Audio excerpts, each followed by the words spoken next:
Don Bosco media இணையவாசிகளே, உங்கள் அனைவருக்கும் என்னுடைய வாழ்த்துக்களும் ஜபங்களும். தொன்போஸ்கோ சேவை செய்வதற்கென்றே அழைக்கப்பட்ட ஒரு புனிதர் என்ற தலைப்பிலே இன்று உங்களோடு என்னுடைய கருத்துக்களை பகிர்ந்து கொள்ள ஆசைப்படுகின்றேன். ரவீந்திரநாத் தாகூர் அழகான ஒரு கூற்றை கூறுவார். வாழ்க்கை இனிமையானது என்று தூங்கிக் கொண்டே கனவு கண்டேன். விழித்து பார்த்த பொழுது சேவைதான் வாழ்க்கை என்று உணர்ந்தேன். சேவை செய்த பொழுது வாழ்க்கை இனிமையானது என்று உணர்ந்தேன். இதை இன்னொரு வார்த்தையில் சொல்ல வேண்டுமென்றால், ஜெபத்தில் இணைந்திருக்கும் கரங்களை போன்றுதான் சேவை செய்யும் கரங்களும் புனிதமானது என்று சொல்வார்கள். தொன்போஸ்கோ தன்னுடைய குருத்துவ பணியை இளைஞர்களை நல்வழிப்படுத்தக்கூடிய பணிதான் இறைப்பணி என்று உணர்ந்து மிகப்பெரிய பணிகளை அவர் செய்து கொண்டிருந்தார். அவர் செய்த சேவையை ஒரு நிகழ்வு வழியாக நான் உங்களோடு பகிர்ந்து கொள்கின்றேன். 1854ஆம் ஆண்டு இத்தாலி நாட்டிலே மிகப்பெரிய காலாரா பெருந்தொற்று பரவுகின்றது. உயர்குடி மக்கள் எல்லாம் தங்களை தனிமைப்படுத்திக் கொள்வதற்காக வெவ்வேறு இடங்களுக்கு சென்று விடுகின்றார்கள். ஆனால் சாதாரண மக்களை கவனித்துக் கொள்வதற்கு போதிய நபர்கள் கிடைக்கவில்லை.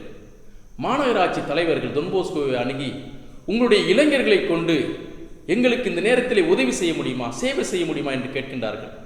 தொன்போஸ்கோ உடனடியாக தன்னுடைய இளைஞர்களை தயார் செய்து இந்த பணிக்காக களம் இறங்குகின்றார். கொரோனா காலத்திலே நாம் சானிடைசர் என்ற வார்த்தைகளை கேள்விப்பட்டிருப்போம். அப்பொழுதே திராட்சை ரசத்தினால் ஒரு சானிடைசரை உருவாக்கி மாணவர்களை அழகாக தயார்படுத்துகின்றார். ஒவ்வொரு நோயாளியும் கவனித்த பிறகு தங்களுடைய கரங்களை சானிடைசர் கொண்டு தூய்மைப்படுத்திக் கொள்ள வேண்டும் என்று அவர்களுக்கு கற்றுக் கொடுக்கின்றார். அந்த காலகட்டத்திலே ஜெனோவா நகரில் மட்டுமே 3000 நபர்கள் இறந்து போகின்றார்கள் இந்த காலார பெருந்தொற்றினால்.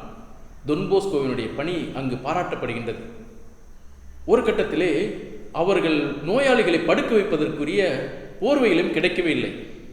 ஒரு மாணவன் ஓடி சென்று தொன்போஸ்கோவினுடைய மம்மா மார்க்கெட்டை அணுகி சென்று, அம்மா, ஒரு நோயாளி வந்திருக்கின்றார், அவரை படுக்க வைப்பதற்கு ஒரு போர்வை கிடைக்குமா என்று கேட்கின்றார். மம்மா மார்க்கெட்டும் தேடி பார்க்கின்றார், ஒரு போர்வையும் கிடைக்கவில்லை. ஆலயத்திலே பீடத்தின் மீது விரிக்கப்பட்டிருந்த அந்த விரிப்பை எடுத்து செல், அந்த நோயாளிக்கு கொடு என்று சொல்கின்றார். ஆண்டவர் தப்பாக எடுத்துக்கொள்ள மாட்டார் என்று சொல்லி அந்த சிறுவனையும் அனுப்பி வைக்கின்றார். கவிக்கோ அப்துல் ரகுமான் அழகாக ஒரு கவிதை சொல்லுவார். திருமணம் என்ற வைபவத்திற்கு செல்கின்றாய், மொய் எழுதுகின்றாய், வாழ்க்கை என்ற சரித்திரத்திற்கு வந்திருக்கின்றாய், உனது வருவை பதிவு செய்ய வேண்டாமா? ஊதுபத்தி மறைகின்ற சமயத்தில் நறுமணத்தையாவது விட்டு செல்கின்றது.